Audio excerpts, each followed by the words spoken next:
Can't figure out if that's because it's not available or if there's just a technical flaw.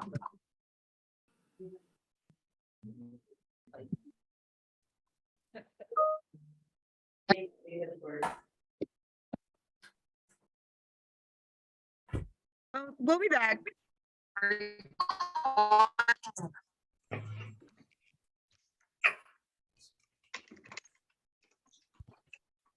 Good afternoon, everybody. We're going to get started here in just a minute. We've got a few folks still joining. Just a reminder to make sure you're on mute right now. That would be really helpful. And we are recording this session today. So we'll get started here in about 30 seconds.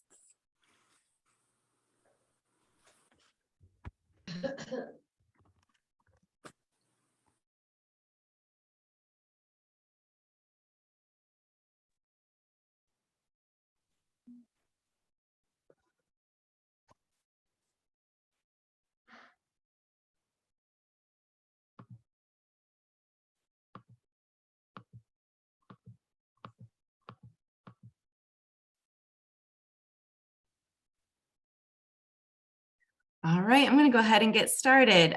Good afternoon again, everybody. Thank you so much for joining us today. It looks like we've got about 80 participants joining, and I know there's more to follow. So we're going to try to get through our beginning slides here so we can get into the meat of today's session.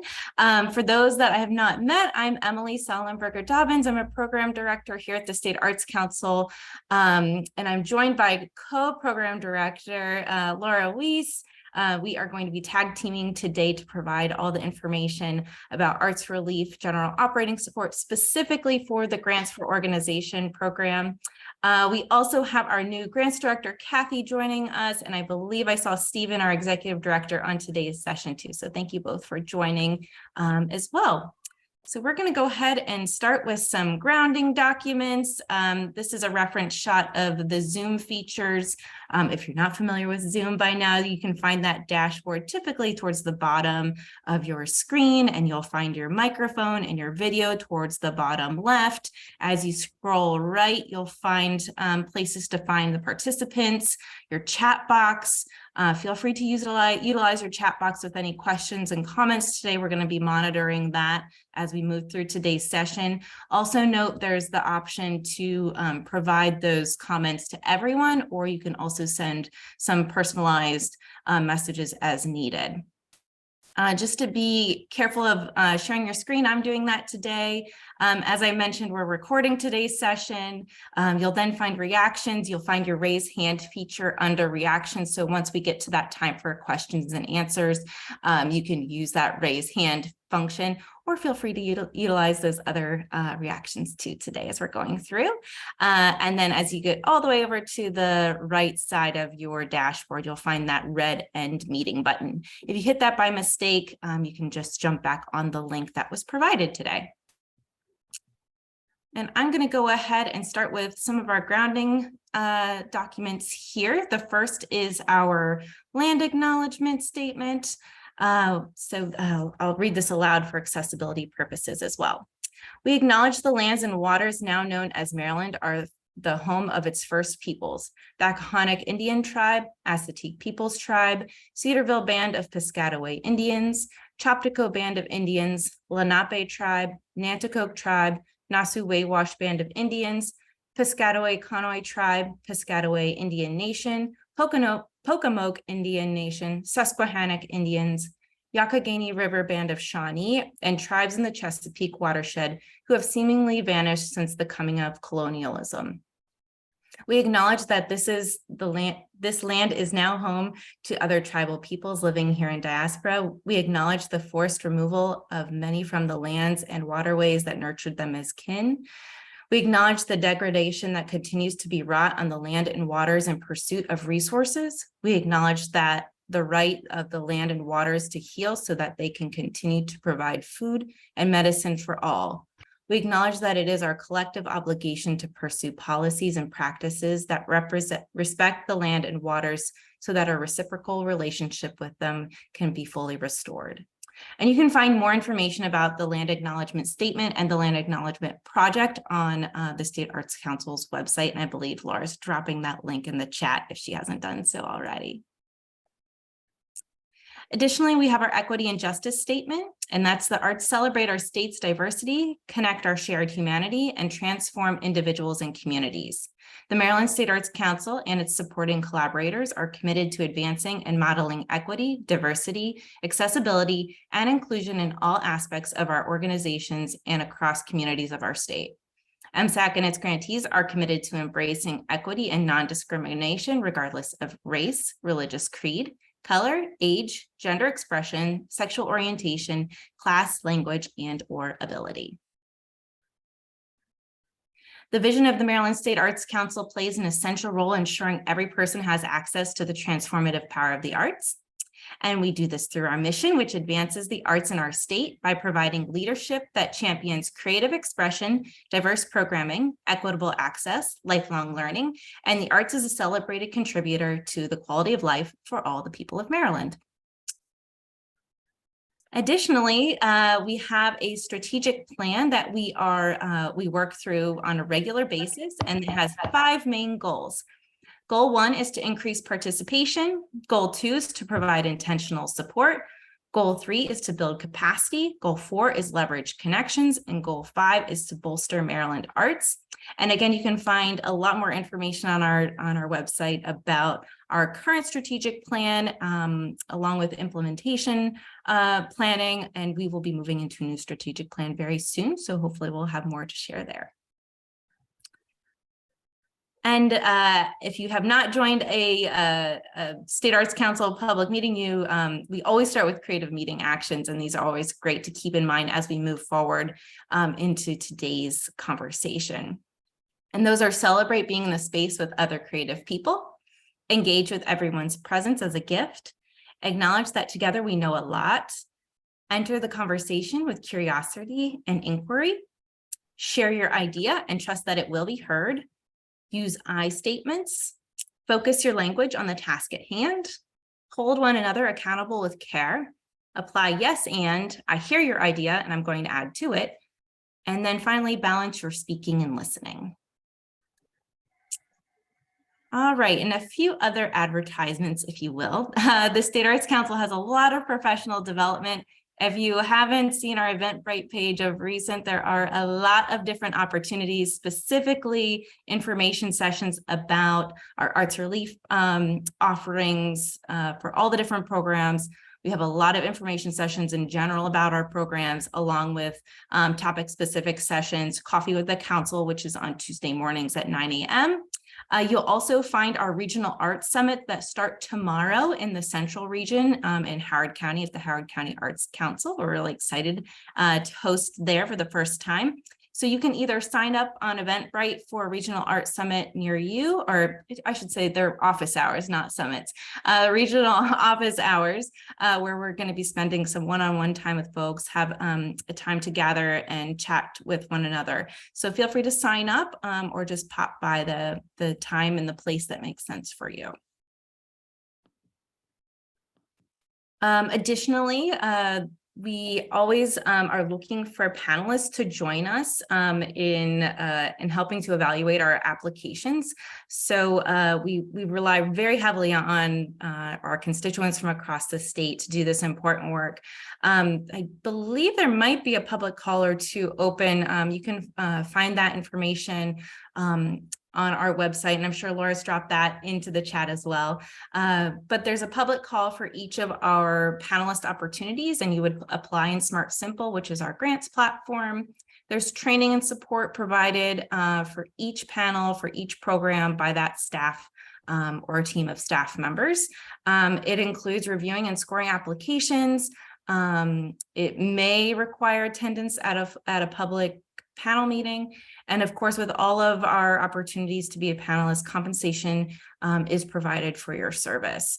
This is a really great way to get to know our programs a little bit deeper, to learn a little bit more about what the evaluation process for our grants, what that really means and the importance of it. So take a look at those opportunities if you're interested. Okay, so that's a lot of talking and to get us grounded in our work moving forward. So what we're going to cover today in the agenda, beyond the grounding slides, is a quick overview of the arts relief funding, specifically for general operating support. We're going to go through the application process and provide some time to answer any questions and a bit of time at the very end for reflection. So I think I'm going to go ahead and stop talking and pass it over to Laura. Thank you so much, Emily, and hello, everyone. Wow, this is an impressive turnout. So we're really excited that you're here to talk about our arts relief funding and also the application itself. The next couple of slides are just some informational background about what we're calling the ARGOS application and funding. So if you haven't attended some of our previous sessions, the state's 2022 supplemental budget included a $40 million arts relief funding package, which was allocated to us, the Maryland State Arts Council, to support arts organizations, existing and new grantees, to really help through the ongoing pandemic and its after effects. So from that $40 million, approximately $36.4 million is going towards arts relief for general operating support. There's your ARGOS, that's where that comes from. So this is going to be looking at general operating support through a couple of different programs, including our A&E district general operating program, our county arts development, creativity grants that are receiving general operating support, our folk life networks, and you all, those that receive our grants for organizations funding through our GFO program. There's going to be 2 rounds involved in the ARGOS funding. The first will be occurring now in fall of 2022. The next will take place later in the spring of 2023. We're going to talk about the spring 2023 later. Don't worry about that one right now. We're going to just focus on the fall one. So the real goal and the purpose of this is to help bolster the regular budgets of your organizations, recognizing that there's an ongoing impact of the COVID-19 pandemic, particularly on the arts sector. The other goal is to really have a flexible funding. So this is allowing organizations to set your own spending priorities when it comes to your budgets and your organizations.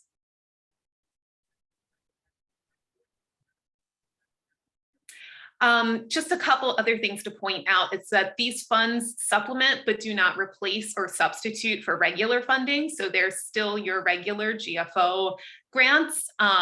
This is not in any way replacing that. This is special to this particular year for FY23. No organization is required to seek ARGOS funding, so you don't have to apply for it. It is up to you and your organization, though we certainly hope that you will take a look at that application and consider submitting it.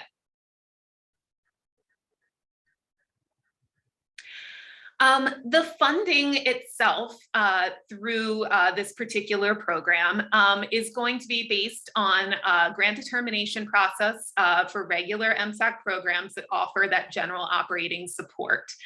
Applicants will be notified of the organization's minimum grant amounts in advance of making an application. We're going to talk about that in a couple of slides, so just hang tight on that one.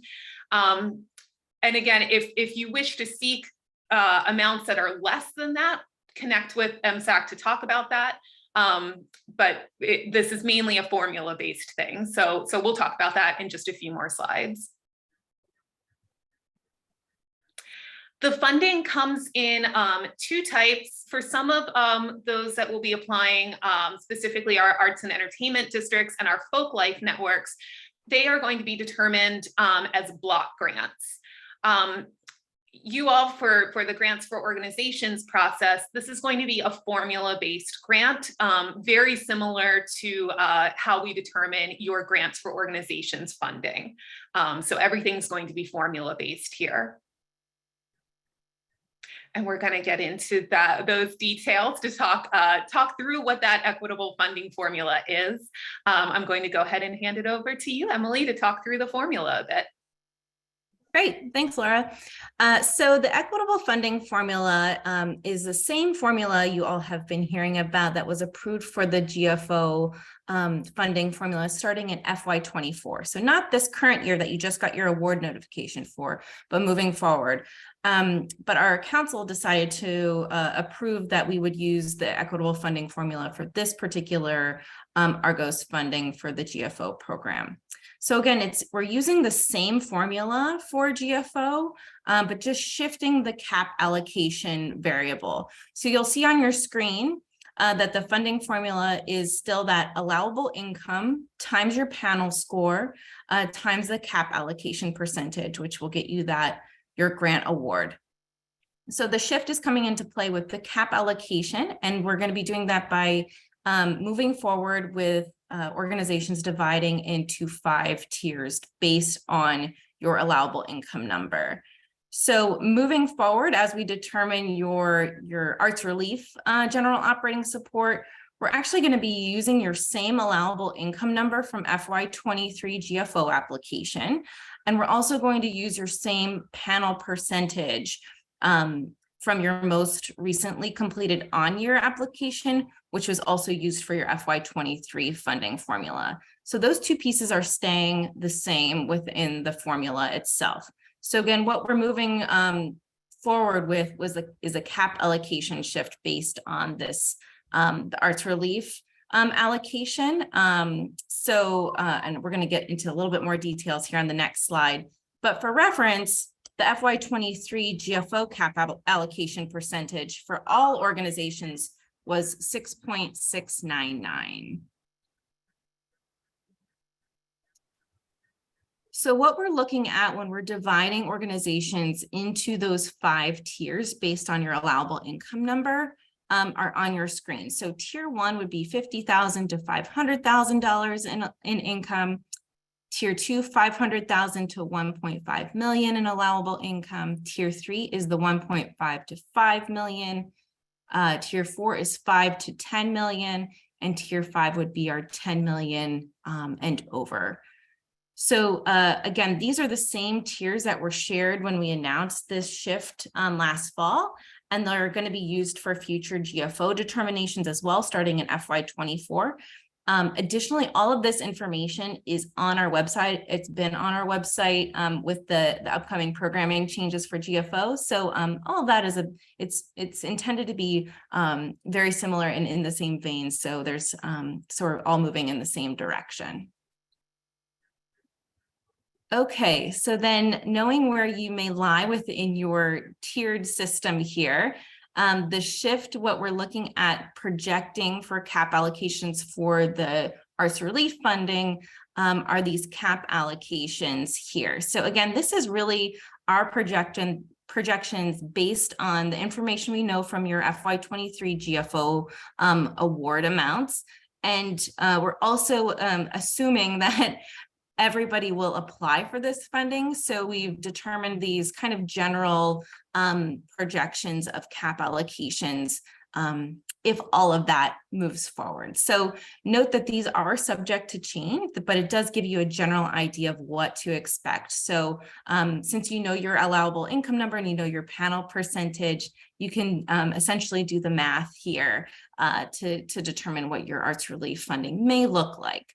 So with tier 1, our smaller organizations, we're looking at a 9.5% projection in that cap allocation. Tier 2 is an 8.25%. Tier 3 is 7%. Tier 4, 5.75%. And then tier 5, a 4.75%. And again, these are just our basic projections where we think things will be heading. So again, they are subject to change. Okay, and then the timeline for this round one, and I know we've been sending some communications out, but applications are due to open today. We did have a little bit of a glitch getting it fully open and public today, but we're working on that. So hopefully it will indeed open a little bit later on today. But Kathy is working very diligently to help us out and get that open today as intended. And submission deadline will be October 31st. So you've got a big window of time here. And again, this is not a first come, first served application. As you just heard, we're going to be considering everybody to make sure we can get those formulas figured out once everybody is done applying. So whether you apply today, October 3rd, once it's open, or October 31st, we'll be considering everybody at the same time. Grants processing is intended to go from November to December, so that way we can get those payments out as soon as we can after the applications are submitted. And then round two, as we mentioned, there will be a secondary amount that will come, and we'll announce those details, but we're shooting for a spring announcement and further details there. In terms of eligibility, applicants, you must be an FY23 grantee of one or more of the following programs. So again, this is intended for grants for organizations. So if you got your FY23 notification, you are indeed eligible. Additionally, there are a few folks that get GFO funds along with potentially arts and entertainment district operating support, or you may be a folk life network. If that's the case for you, you will need to complete two separate applications. So one for the GFO funds and then one for the other program that you might be approved FY23 funds for as well. And the support period here, the arts relief funds are only offered in FY23. So that full 40 million we're trying to push out this year. Funds are intended to support expenditures made in multiple fiscal years, hence the two rounds. So round one, the current round we're talking about right now, would support FY23. And then round two that we will announce later on coming out in the spring would be intended for FY24. And just a note here that funds must be used or accounted for by the close of the fiscal year that they were awarded. So that would be June 30th of FY23 and June 30th of FY24 when it comes to round two. Okay, Laura, I'm going to go ahead and pass it back over to you for the use of funds. Sure, absolutely. And thank you so much for the questions as well in the chat. I'm trying to keep up with them, but we'll be sure to answer questions as well at the end. So just hang in there for a moment. The use of funds are for allowable and I'm sorry, I was reading that wrong. I read that as you could use them as unallowable and realized that wasn't right. Allowable and unallowable expenditures for the MSAC program from which the grantee has received regular funding in FY23. This also includes, which is a difference from GFO uses of fund, this includes debt servicing, allocations to cash reserves, and contributions to endowments. So that's an important difference to point out, particularly for this arts relief funding. Again, it's going to be basically the same allowable and non-allowable uses as what you're used to through the GFO program.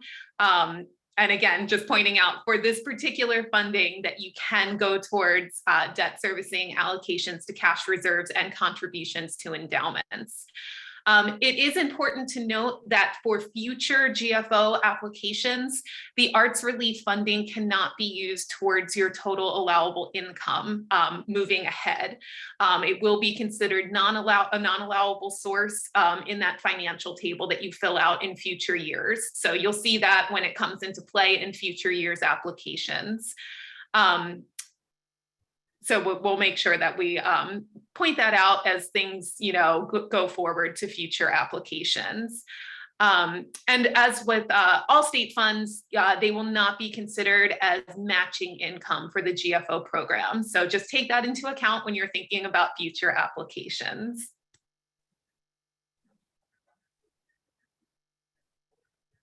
The application review process, it's going to be reviewed by the program staff, which in your case is going to be myself and Emily. That evaluation is based on 3 factors, including the compliance with all MSAT grants that are currently open, the approval of FY23 funding in the relevant program, so that would be GFO in your case, and the described eligible uses of the ARGOS funding that is provided in the application itself.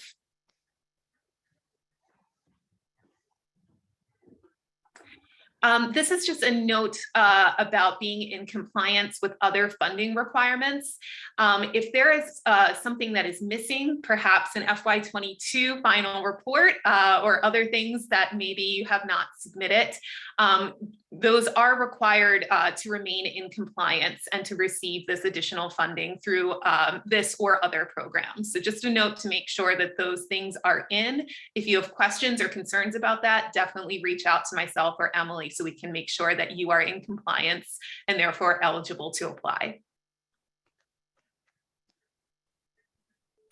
We're going to just walk through briefly what the application looks like. This is how it will appear in Smart Simple, and you can see the different components of the application, which we hope you find is quick and easy.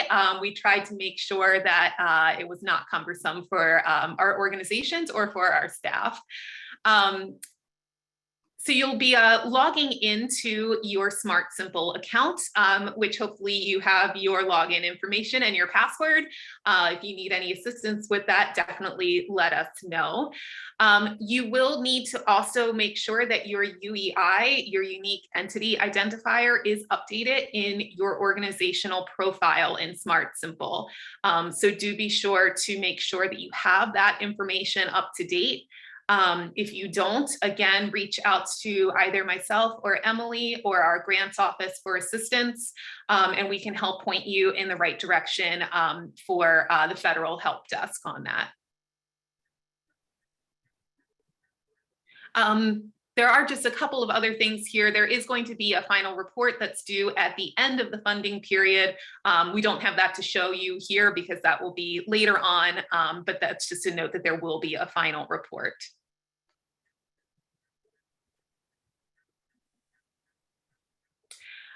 Once you log on to Smart Simple, you should be familiar with this dashboard. You're going to be looking for, under the My Application section, there is a menu that says Funding Opportunities.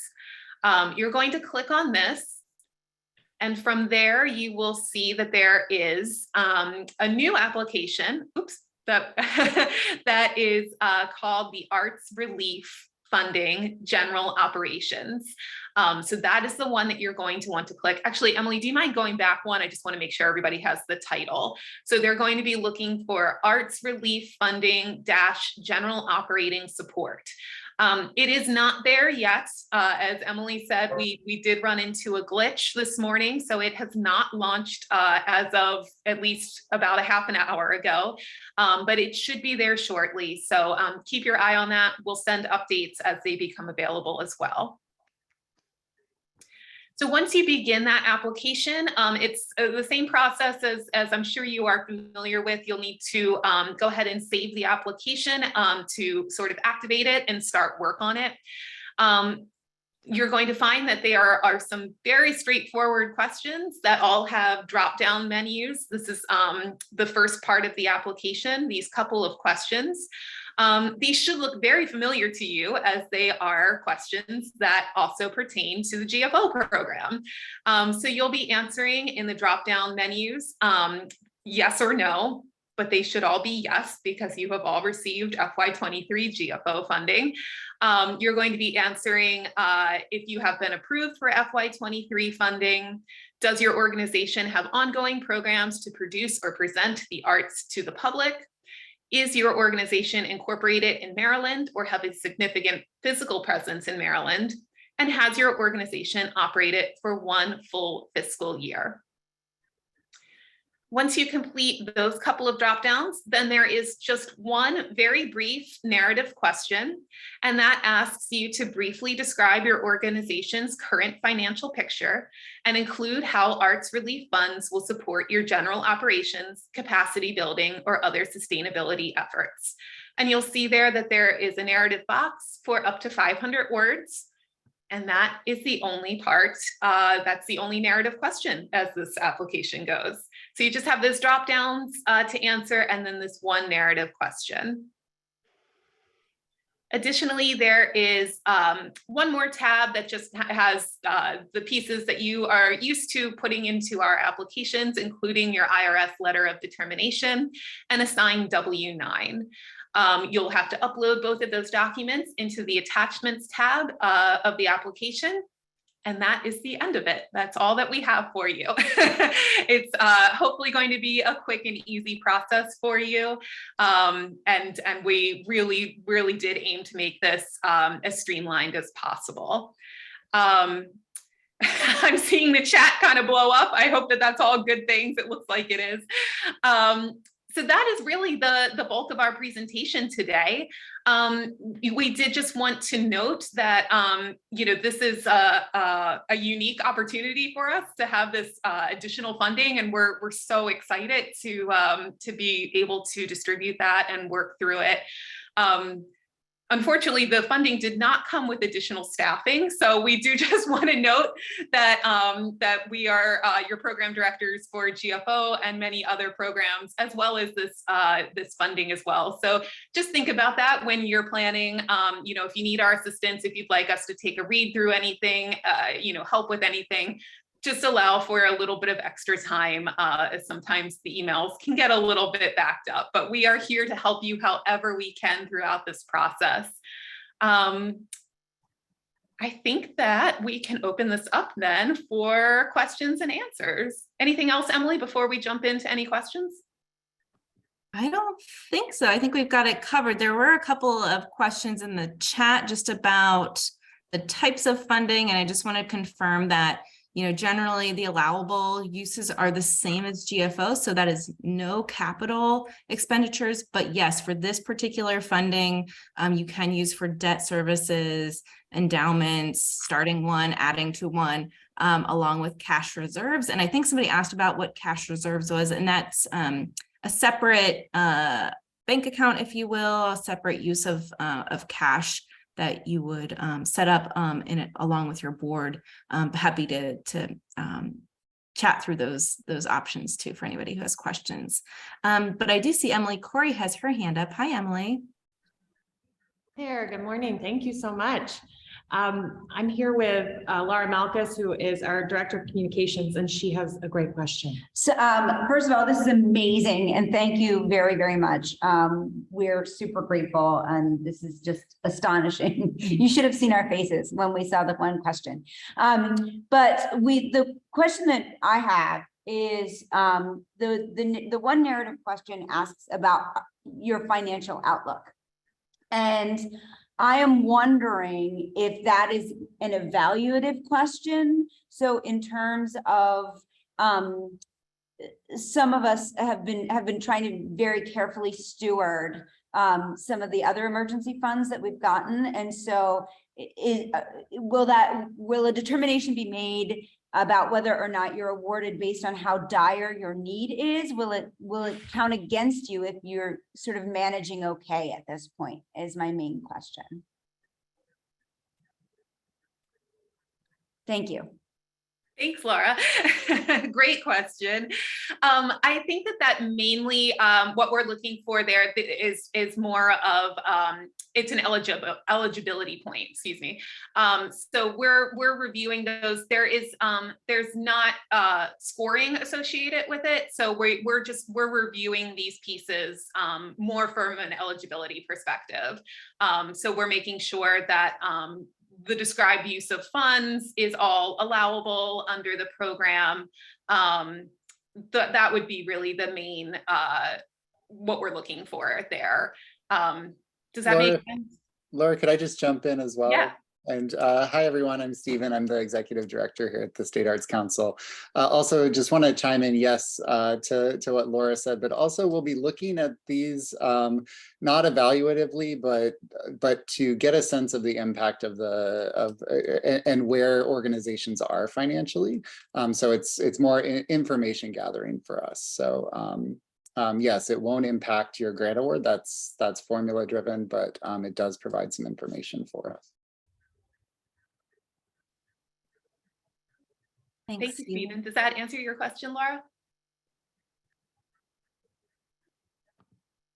Yes, thank you very much. We appreciate it.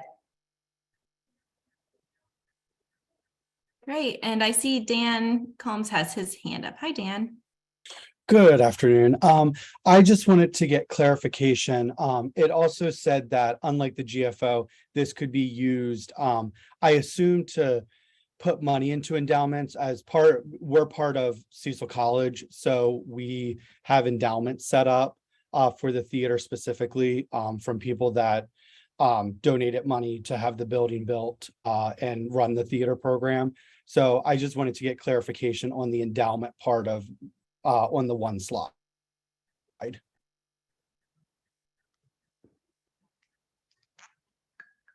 Yeah, I don't know if anybody else wants to jump in, but yeah, the use of funds for these, is to add to that endowment and ensure that, you're a sustainable organization moving forward. So that's kind of why we made these adjustments and recommendations moving forward. So again, it's a great time to start an endowment if that's something you've been thinking about as an organization, or add to one that currently exists, Dan, like you mentioned. I think there might be some nuances in connection to the college that maybe we could talk one-on-one about the intended use. I believe Laura's your program director, so but we're all happy to chat through what that might look like for you all one-on-one. All right, thank you very much. Mm-hmm. And then I think I see, is it David with the children's chorus? Yes, hi. I'll add my gratitude and thanks for this simple application, and it's really exciting. And it's great to know that the arts in Maryland are going to get a boost like this. I know it'll mean a lot to all of us. I'm just curious, actually looking even further ahead to round 2, do you anticipate that the process will be similar and the cap percentage will be similar? And so forth? I believe, David, that yes, the process will be very similar. I don't know if, depending on that time, I don't know if we'll tweak the application at all, but I think the process overall will be very similar. I would think that, and Stephen, correct me if I'm wrong, but since we're putting a larger amount of the overall budget into the fall process. So I would think that since the spring is a bit smaller, the percentages would probably change a bit. But a lot of that is kind of TBD. Stephen, anything else that I don't know about that process? No, you know everything that I know. Well, yes, so we are likely the cap percentages will go down in the second round, but we anticipate as Laura said, that the process will be the same. Of course, if we learn anything along the way, we are big proponents of implementing our learnings into future actions. So we will be adjusting if we need to. But if everything works well and we don't need to, we'll keep it simple and move forward. I do just want to address the sort of thinking behind this, just for additional context. We when Maryland Citizens proposed this originally, we thought that this was coming out of ARP funding and we would have 2.5 years to get whatever the amount was out. It ended up coming from state funds, which is good. It reduces the amount of requirements that we would have to pass on to grantees. We aren't imposing any federal requirements because these are state funds. So that's the good thing. The drawback was we had to get it all out in FY23, and we didn't want to dump a lot of money on organizations in one go. And we also wanted to make sure that we were going to spend every last dime of that $40 million, make sure that it got out to the art sector. and did the most good that it could. So that's the reason for the 2 rounds, is to make sure that we get all of the money out. But yes, that second round will likely be smaller. It will still be significant, but it'll be smaller. Thank you so much. That's really helpful information, and appreciate it. Great. Thanks, Stephen, for the further clarification. I'm just going to uplift a few things out of the chat. Deb asked if the funds can be used for scholarships. Scholarships are currently a non-allowable use of funds for the GFO program. So this would be a non-allowable use, Deb, but we can certainly talk about that one-on-one, a strategy or other ways to use funds for your general operations. The guidelines for recommendations for cash reserves percentage for budget expenses. Cheryl, we can also, that might be another one-on-one conversation with program directors. And I believe somebody dropped the Maryland nonprofits link. They would also be a good resource. And we also had a professional development offering over the summer specifically for cash reserves and use of cash reserves. So we can talk about providing access to that particular link, or anybody else. Katie's asking about the cap allocation again and those final percentages. And I'm just going to go back to that slide here. Let's see. Just to bring it to the forefront. Excuse my scanning here.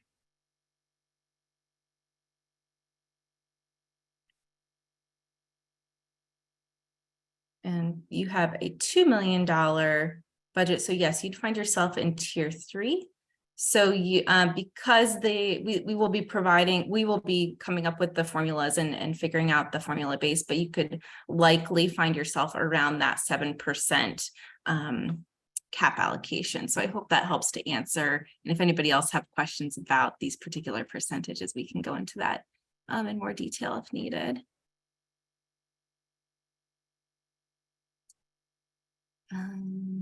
And Melissa's asked is there a path for organizations who have yet to have a relationship with the State Arts Council? And absolutely, anytime, arts relief or not, we have programs for different arts organizations and significant arts programming and independent artists. So feel free to put them in touch with us, or if somebody who's already here and you have not received funding from us, absolutely be in touch with Laura or myself or any of the other staff members. In particular with ARGOS funds, if it's an organization looking for general operating support, we would direct you to the creativity grant. So if you did not receive FY23 general operating support, there is an opportunity right now through the creativity grant. Additionally, we've also put funding into other programs that support project-based work. So those are already, we've already expanded those particular project budgets. So there's opportunity across just about all of our programs right now.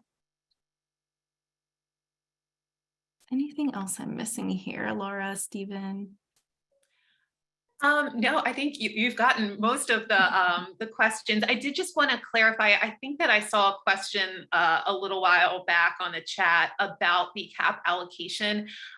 Just to note, that is not something that you need to make a determination about. We make the determinations when it comes to that percentage. So we're looking at the full scope of all of the applications received, and then we mathematically figure out what those percentages are. So you don't need to ask for 7% or something along those lines. So we'll make those determinations. Don't worry, you don't need to worry about the math there.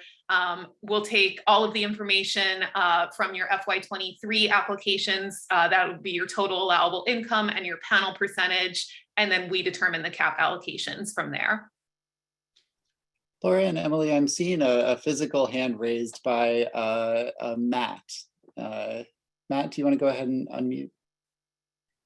Yes, first off, thank you for this opportunity and for being such great advocates. I have actually two brief questions. One has to do with the wording for this precise 500 word justification. I'm wondering if, since this is a relief funding opportunity, whether this is in any way, either loosely or strictly tied to the pandemic. And secondly, will this application also require us to submit any kind of updated financials, or will it be based on what we've already given you for the year? No additional financials. It is based on previous information. You don't need to add any spreadsheets or P&Ls or audits or anything like that. We're grabbing that from your previous application. And I'm sorry, what was the first part of your question? You asked about the pandemic as well. Yeah, I'm wondering, within that 500, those are exquisite words that you have to choose among. And I'm wondering if it makes, if this relief funding is looked at with regards to pandemic impact, or whether it's just another opportunity. I can field that one, Laura, and just say that the sort of ethos behind it is to help arts organizations, or with the general operating support, to help arts organizations come out of the pandemic and also look forward. So we're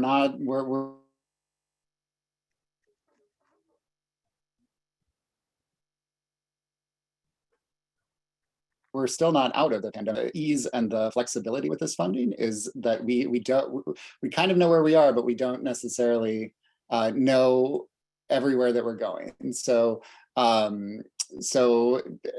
yes, yes, connected to the pandemic, but in the question, we're really asking for your current financial picture.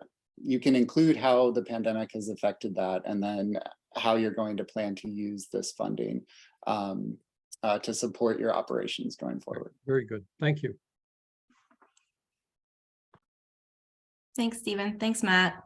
Liz, I see your hand, and I think I saw you had a question in the chat too. So do you want to come up? Yes, thanks so much. Hi, everybody. Am I understanding correctly that recipients of creativity grants for organizations are eligible for this funding, and is the application process the same? Do you want me to go, Laura? Either way, we hit it at the same time. You can go for it. Thanks, Liz. That's a great question. The creativity grant will be generally, yes, the same process and same type of formula-based process to determine grant awards as well. We have a separate grant application that will be launching specifically for the creativity grant folks. And we also have another information session that will be coming up for the creativity grant. So you're welcome to join that one, and we can talk about any nuances there for that organization. But because we're in FY23 and creativity grants are being awarded on a month-to-month basis, we have a slightly different process, but generally it's going to be the same application and process overall.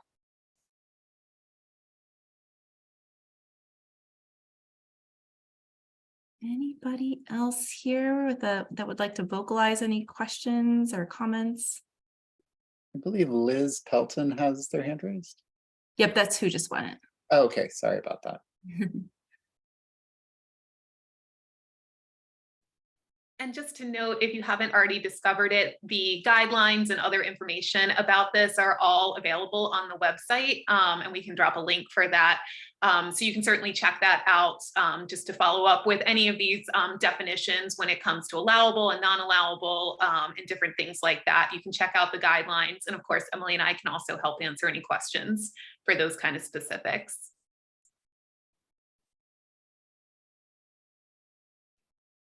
There's a couple of questions here about the minimums. Right now, because this is formula based and we do have to wait to see what all the applications that come in. Again, the percentages on the screen are generally what we think the projected cap allocation is going to be for your organization.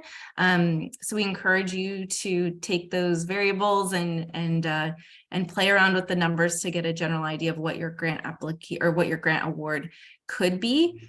Again, for reference, this past year, the FY23 GFO cap allocation amount was 6.699%. So we're using the same allowable income number, the same panel score.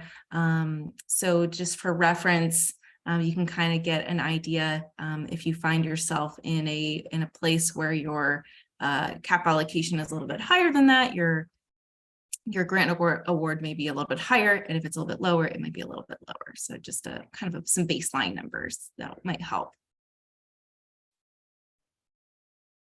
I wanted to just clarify one comment in the chat from a couple of comments or questions above. So there are two applications that are going to be happening kind of at the same time, but they are separate things. So you're looking, this relief funding is due on October 31st. This is associated with your FY23. This would be an FY23 grant if awarded. On November 15th, if you are in an on year for FY24 GFO funding, that is a separate application. So just want to make sure that you know that there are two different applications that are kind of overlapping during this period. So October 31st is the arts relief funding for FY23. November 15th is going to be the on-year grants for organizations for FY24 funding. If you have questions about that, if you're confused what you need to do, what you don't need to do, definitely reach out to us and we can make sure that we clarify that for you.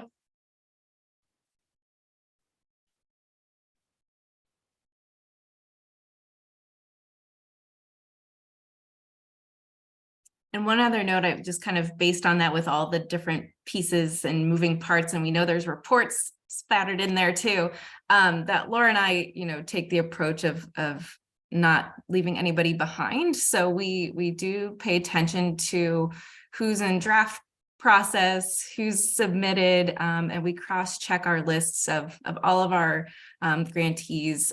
So we just do know that we will reach out if we don't see an application from you, most likely, and we'll be checking in, providing reminders, those sorts of things, so you can ensure that you get an application in. Yes, you will probably receive an annoying amount of emails from myself and Emily in the next couple of weeks between this application and the upcoming GFO applications. But we'll make sure that nobody's left behind, like Emily said.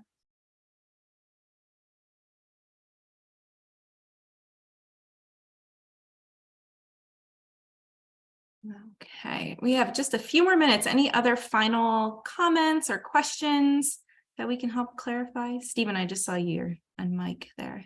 Anything from you? No, I did. I'm sorry, I'm getting a little bit emotional. Thank you, everybody, for this this positive support in the chat. That's we work really hard at the Maryland State Arts Council. Our staff is really dedicated, and Leanna, what you put in is true. I believe we have the best grants administrators. Thank you, Laura and Emily, for all that you do for the arts in Maryland. And yes, please know that we're dealing with a huge budget this year, which is a great thing. It's a great problem to have, but our budget increased from $28.9 million to $68.9 million without any extra staff. So please have patience with us, and thank you so much for all that you do. Thanks, Stephen. I think that's really great closing remarks too. I know we have a few more minutes, and there's a lot of reflections and feedback in the chat already, but if you hadn't had a chance to share any feedback, we always welcome that throughout the entire process today, and about how we share information and how we move forward. So that's always appreciated. And as Stephen mentioned earlier, once we get feedback and it might shift what we do moving forward. So it's always important to hear from you. All right. With that said, I think we're good.